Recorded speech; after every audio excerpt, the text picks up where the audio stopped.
Hello again, everyone, and welcome back to Reddit Aliens. I am John, and as always, thank you so much for being here. Solid topic. Let's do it. What is something that is way more dangerous than people think it is? Please remember to like, share, and subscribe. Putting your feet on the dashboard. Great way to fold in half in an accident. Epilepsy. It randomly kills people. It's referred to as sudden, unexplained death in epilepsy. My 17-year-old son died from it. Not one doctor told us it was possible to die from SUDEP. Wildlife. You would think with internet access, people would know things like don't pet moose or don't pick up snakes, but every day there's a new video of someone going, check out this sweet snail I found diving. Not taking care of your teeth. Gum and tooth disease have a correlation with the likelihood of having a heart attack. The Great Lakes. People hear the word lake and think small.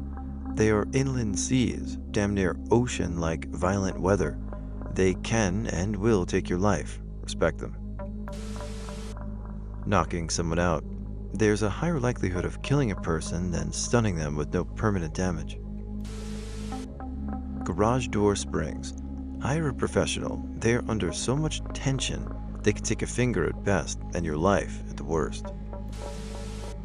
Depression. Depression isn't just not feeling well. It's an inability to connect with yourself. You're dying inside. You don't create inroads for relationships with others, and the longer you go undiagnosed without help, the more likely you are for your body and your mind to give up completely. I'm a veteran. At least 2 veterans a day die by their own hand, and without warning. I had a huge wake-up call. I had stopped going to group and taking my meds. I have an appointment with a therapist in 2 days. Acetaminophen, paracetamol, Tylenol. Being a workaholic. Most people I know who are workaholics tend to eat poorly, sleep badly, and experience high levels of stress. One even had a heart attack a few years ago. Working too much will eventually kill you. In Japan, they even have a word for death by overworking. It's called karoshi. Wouldn't it just be crazy to work one job 35 to 40 hours a week and be able to afford a home, a car, groceries, a family, a life, and live? Given that the top cause of mortality and morbidity in the U.S. is heart disease, the sum of your small daily habits regarding diet and exercise. Drugs. I work in a hospital, and the amount of people that come in with accidental overdoses or mixed ODs is unbelievable. You don't realize how popular or common drug use, especially cocaine, is. We have young mothers, businessmen, people over 50, etc. People from all ages and backgrounds come to us. There's people in ICU from drug usage, affecting their brains, lungs, livers, kidneys, you name it. And a lot of them never get to leave the ICU. If you have a drug problem, get help before it's too late. One bad reaction, one line or pill too many, or impure, dirty drugs could be all that it takes. Getting a shitty tattoo, meaning poorly executed or done with unsterilized equipment, or doing tattoos from home. You can literally die from an infection if it goes untreated. Homeopathic medicine.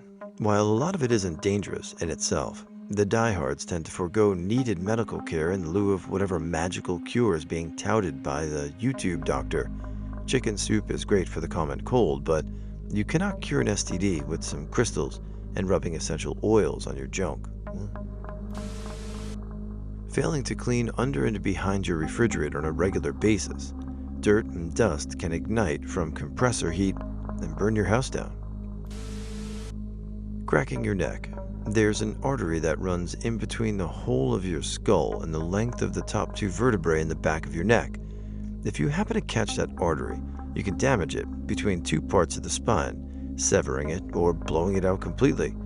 You'll have a headache for a few days, and all of a sudden, you'll stroke. It depends on how big and where the clot hits if you're lucky to live through it. Walking downstairs with your hands in your pockets. Never ever do it, especially not drunk.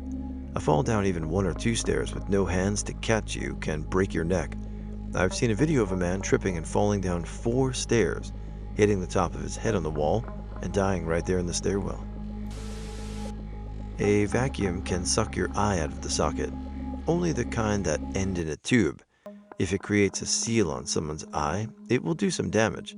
Depending on how powerful it is, it can suck the eye right down the tube.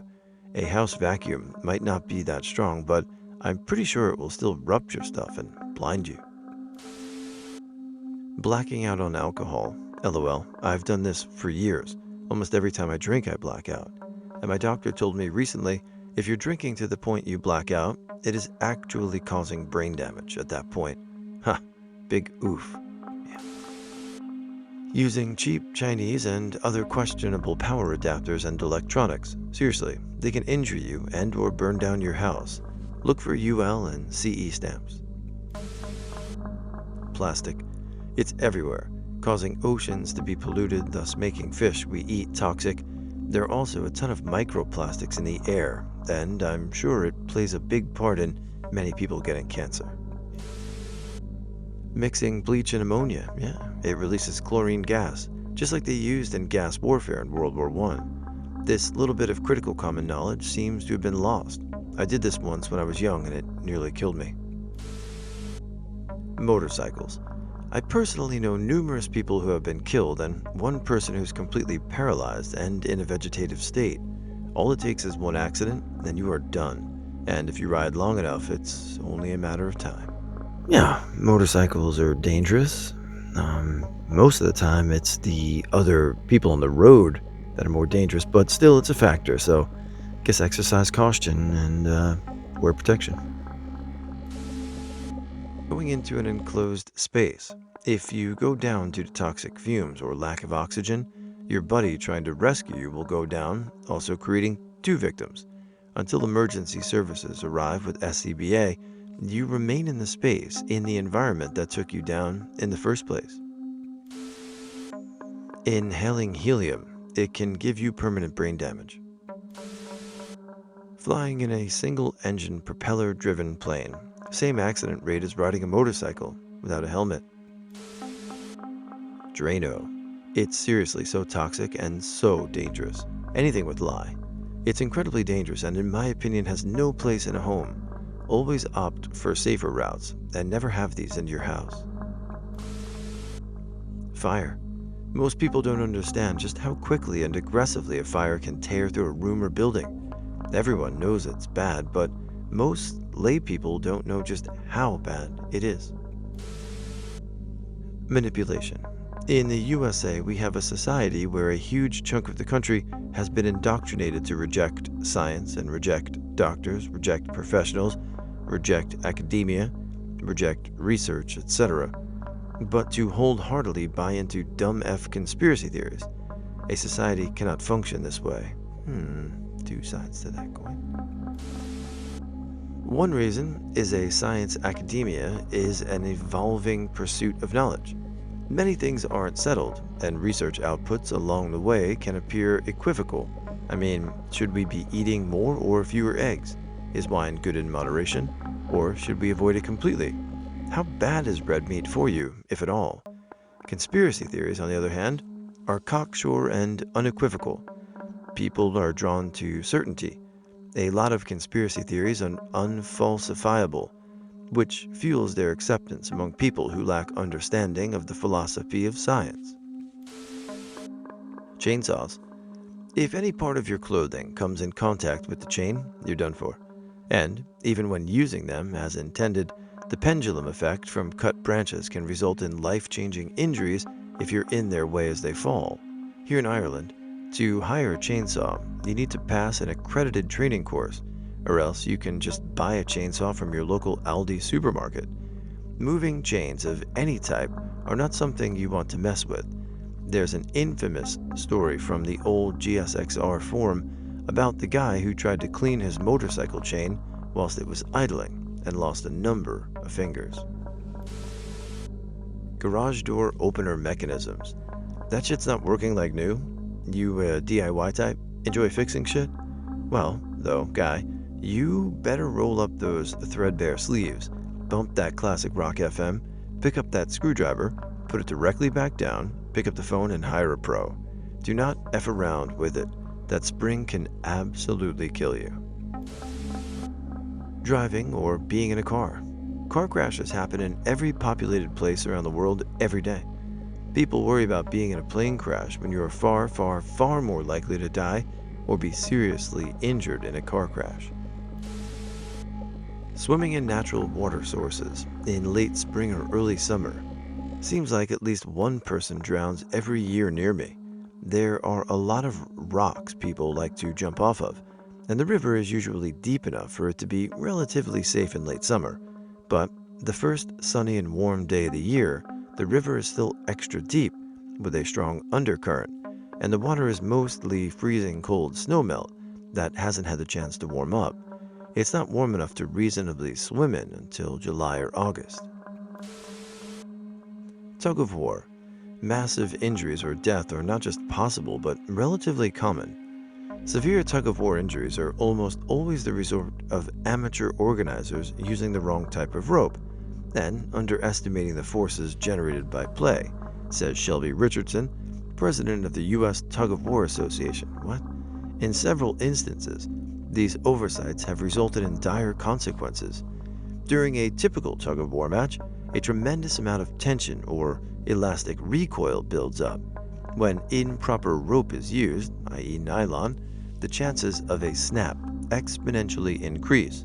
When this does happen, the stored tension in the rope can easily tear through tendon and bone. Similarly, the broken ends of an elastic polymer, again nylon, can recoil like a rubber band if released and reach speeds high enough to sever appendages. My reaction was simply that I didn't know there was a United States Tug of War Association. I mean, it's a game my kids play. You don't really play it outside of high school except maybe some random fair. So for the non-Americans out there, we don't do that much tug of war. Do you guys do a lot overseas? Tylenol and ibuprofen. Tylenol is one of the leading causes of liver damage, especially when combined with alcohol, leading to increased chance of liver transplant. Ibuprofen, or any NSAIDs, when taken regularly over time can kill your kidneys, even in recommended amounts. People should be very cautious with these medications. Use heat or cool packs for minor pain. If you need more than recommended, perhaps you need a different drug. Turning off and on the breakers on your home's electrical panel. That shit can explode hot metal, and playing at you when resetting tripped breakers or even just turning them off or back on. You should always stand to the side with your face pointing away from the panel. Diarrhea. You can die from dehydration and shock much faster than you might realize. I went from being mildly uncomfortable to almost dead in under 2 hours. My blood pressure was 70/70 when the EMT showed up. The ER doctor said that if I had waited another 15 minutes, I would have died. Heroin. It's all dangerous, I know, specifically tolerance to it. What some people getting right out of jail or any kind of extended break for it don't realize is that your tolerance is way down, and you're gonna go out there and try a big boy shot like you did before you got locked up and OD.